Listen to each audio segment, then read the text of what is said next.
You close. You close your. Oh. We're gonna sing you whatever you just said. Oh. You just do that. Oh, I thought he was saying that closure, the end part. Is it recording? Yeah.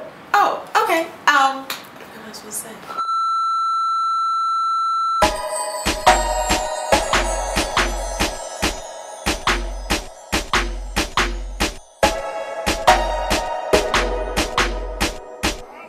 Are you ready?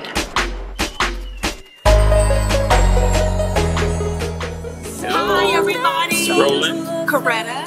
We are at the movies. To take me there, to take me there. Oh, baby, you got more love to give, baby.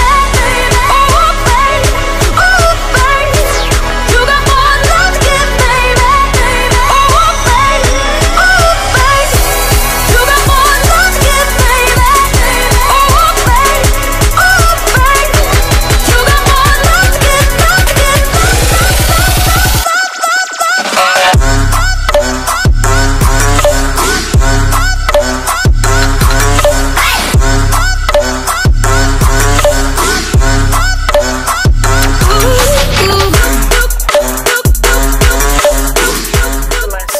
We told you during our Periscope broadcast, we're going to invite 2 lucky viewers to join us at the movie theater. Yes. Well, that's this Sunday, March the 20th. 2 of you will win and join us at the movies. Now, we're going to select those viewers on Saturday, so you have to make sure you tune in Saturday at 2 o'clock. But this is what you have to do. Look below. I want you to listen to the music track. Guess the song and the movie that it's from. 2 lucky viewers. We'll see you Saturday at 2 o'clock. Love you more. Why do you play with my heart? Why do you play with my mind? Said we'd be So it's Denise Ellison, and the song is Boys to Men, Yes. End of the Road. End of the road. Boys to movie. Men. The movie? Boomerang. Boomerang. So there was Megan Burke was one person. That was the first winner. And then Denise Ellison. Those are the 2. So Yes. we're looking to have you join with us Sunday, tomorrow for a movie. And we'll reach out to you through Facebook and make the arrangements. Hopefully that you both are available to join us. And we're going to just have a good time. We're going to go to the movies together. Absolutely. What I want you to do, instead of Facebook, would you please email us at thesiglerseries@gmail.com. So email us your contact information, please, so that we can be able to reach out. Let's make sure we connect. May have a special surprise after the movies as well, and so that we can make sure we confirm a time and location. All right? So that's Denise Ellison and Megan Burke. Those are our 2 winners. Thank you, everyone, for participating. We may do something like that again in the future. Yes. Again, I apologize for those that are out of the Dallas metropolitan area. We depend. See how this goes. We might be able to do something later on with someone out of state. But right now, it's reserved for the local That'll be area. fun. That will be fun. We're going to do some fun things, whichever, because we want to kind of connect, get together. You're our family. We love you again for all of the support, taking out the time on your Saturday. Thank you so much for joining in. Today's topic is spring cleaning. And we're just going to talk about, as we're entering into a new season, not just naturally, so we'll say the natural change. This weekend is the calendar mark for spring. Yes. Typically, you know, the buds are coming up, the blooms are coming out, and flowers are budding, and fruit is getting ready to bear. So spring cleaning, moving from one season to another season in your life, and those things that have to go from the prior seasons.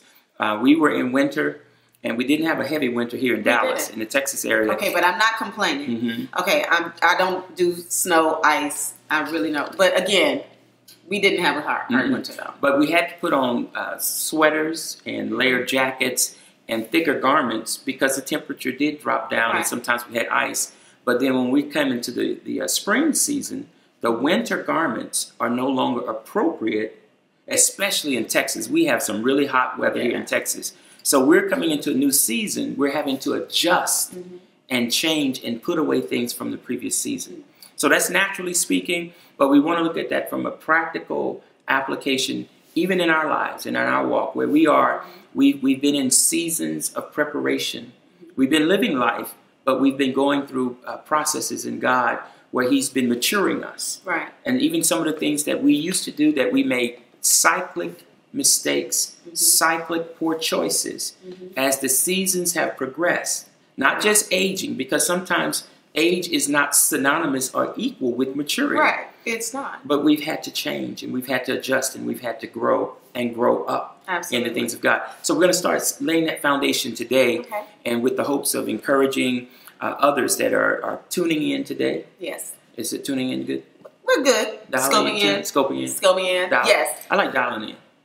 No dialing. Dialing is out. Well, you know, it's funny that we're talking about the spring cleaning, because I was actually reflecting a lot. I've been able to reflect this year, actually. Beginning of a new year. You know how we make all of those types of promises and what we're going to do, but it wasn't even necessarily the new year. It was just that I felt just overall I wanted to be able to do just a reset and just a reflection on who I am as I'm going to say young lady. Yes, as me growing older, moving more into the area closer to the 50s. So I wanted to be able to say, you know, all right now. So I wanted to be able to see, you know, what is it that I feel like I keep circling around the same mountain? What are the things about me? What are the choices that I'm making? The decisions that I made? All of those types of things. I want to kind of really do a self-reflection. A lot of times we won't be honest with ourselves when we start talking about spring cleaning for myself. Before looking at anything regarding other people, what I want to be able to say, okay, what about myself? Let me take an inward look. Let me take an inward evaluation. That's if anything, that's what I wanted to be able to say. It's like, what can I evaluate about myself? What can I change? What is it that have I learned? Even to the point of what type of relationships? What is it that's healthy for me? What's not healthy for me? Those are things you want to be able to know about yourselves in going forward. Because God is really trying to do a move within you and within your relationships where He's trying to take you. I know for a fact God is wanting to say, have you learned anything from what I've taken you through? What have you gained? What are you keeping? What are you releasing? What are you willing to do so? But not just a resolution. No, not just really. I think it's not about resolution. I think if anything, it's a decision. It's an opportunity to finally say, you know what?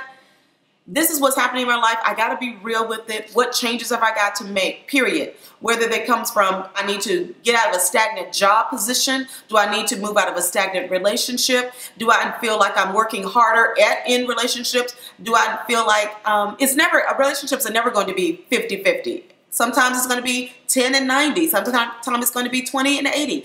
You have to be able to look at all those types of things when it comes to relationships. So let me make that clear.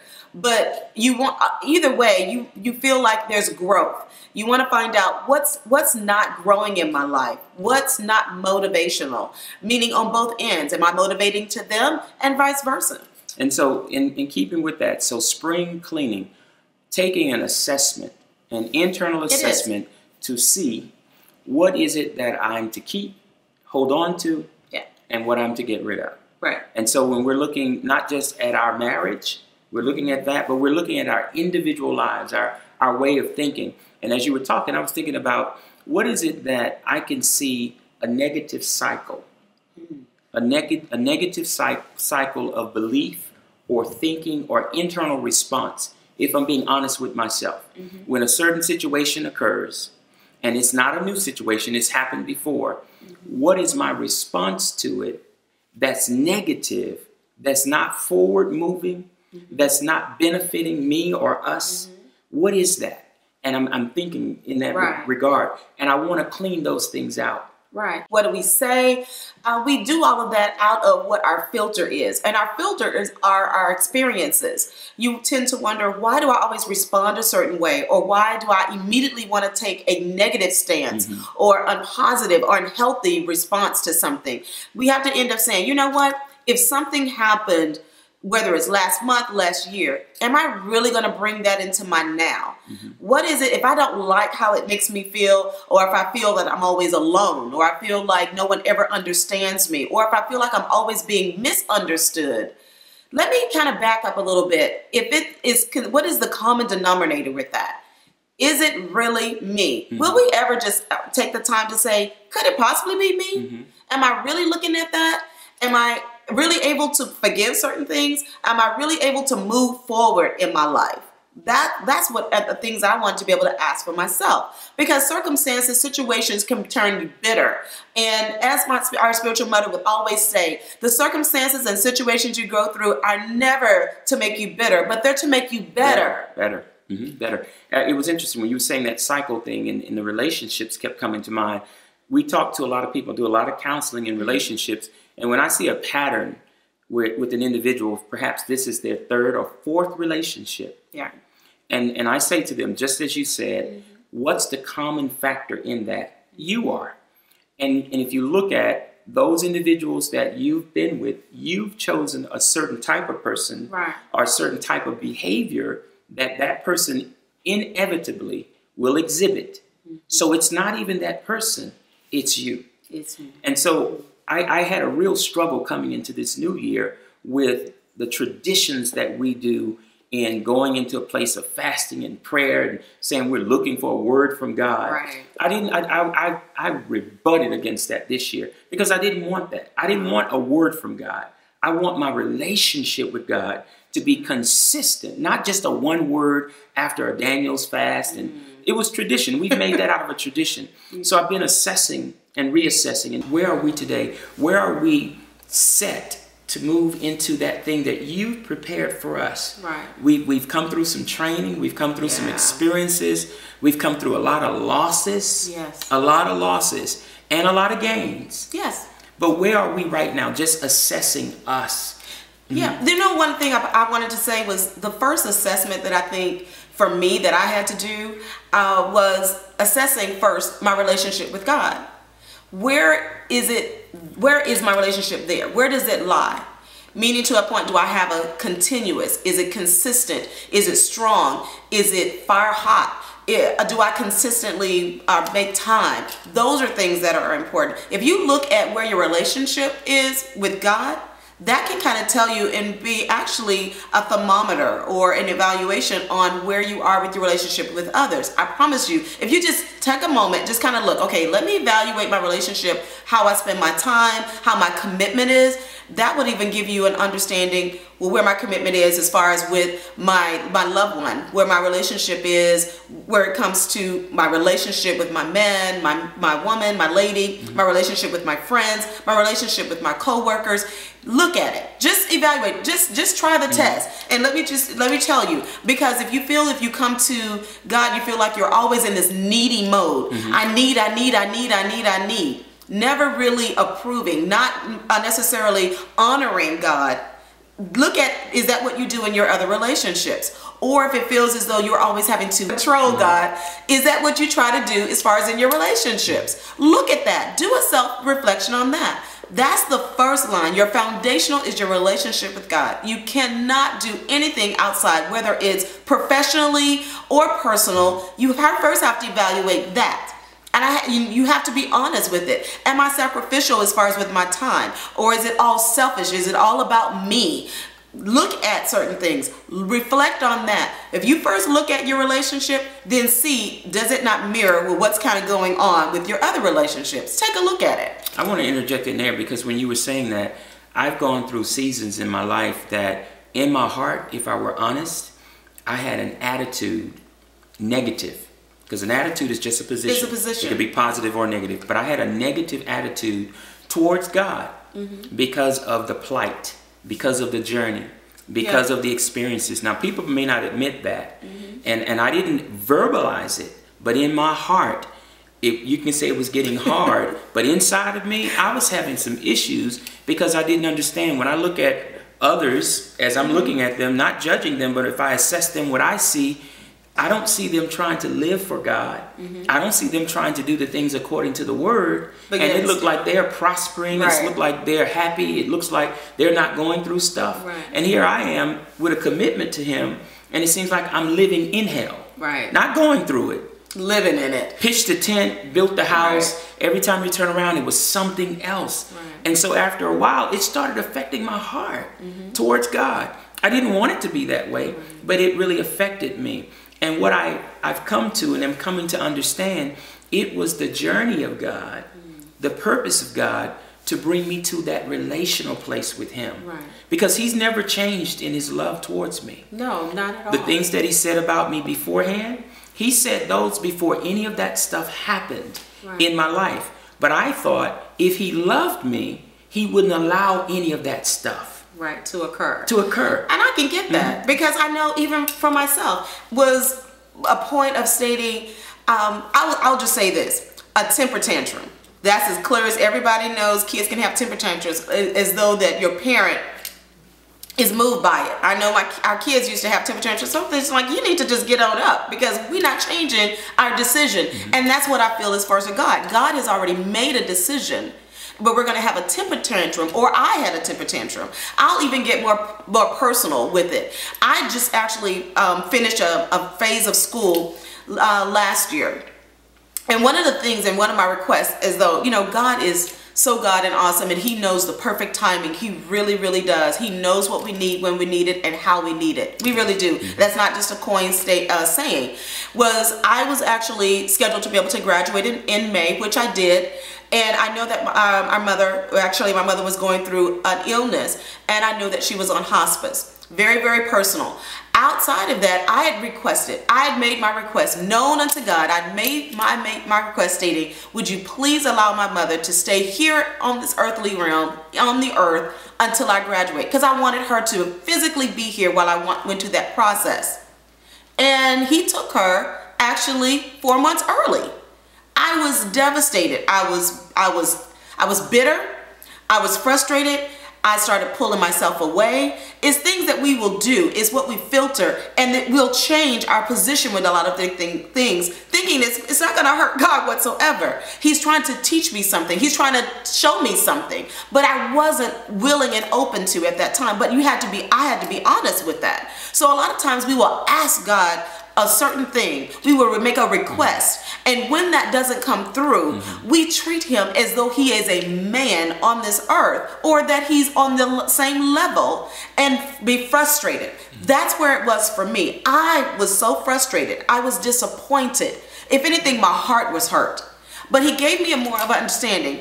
He said, I wanted to make sure that you were able to have as much time to go through the healing process. I want you to make sure that you had enough time to be able to spend with the family. I wanted to make sure that you had enough time to understand that it was my timing for her, that she'd fulfilled everything on this earth for you. See, you have to understand there is a reason why God does everything in your life. But we have to trust him. And that was a phase that I had to be able to go through in the process. As you were saying that, a scripture came to mind. It just popped in my heart. Hope deferred makes the heart sick. Right. So we're hoping and believing for something that's being put off, or it doesn't appear that it's happening. Certainly not in the timing or in the way that we desire it. And it makes our heart sick. We get heart sickness. But when that thing is fulfilled, that comes, there's a great joy that comes out of it, and that God is doing something so much greater than that. And he doesn't take lives. He's the giver of life. We understand it, but that's how we feel, and we'll express it that way. But he's the giver of life. Every good and perfect gift that comes from above, comes from God. But we, out of our own human experience, we want our loved ones longer. We want them with a vitality and life. Of course. And that's really from a selfish place, because he has an assignment for each of us. Right. And when that assignment is complete, then it is for us to transition through death's door into eternity. So as we're talking about spring cleaning, I really want to go into this, and we're going to develop it over a couple of weeks. I think we should.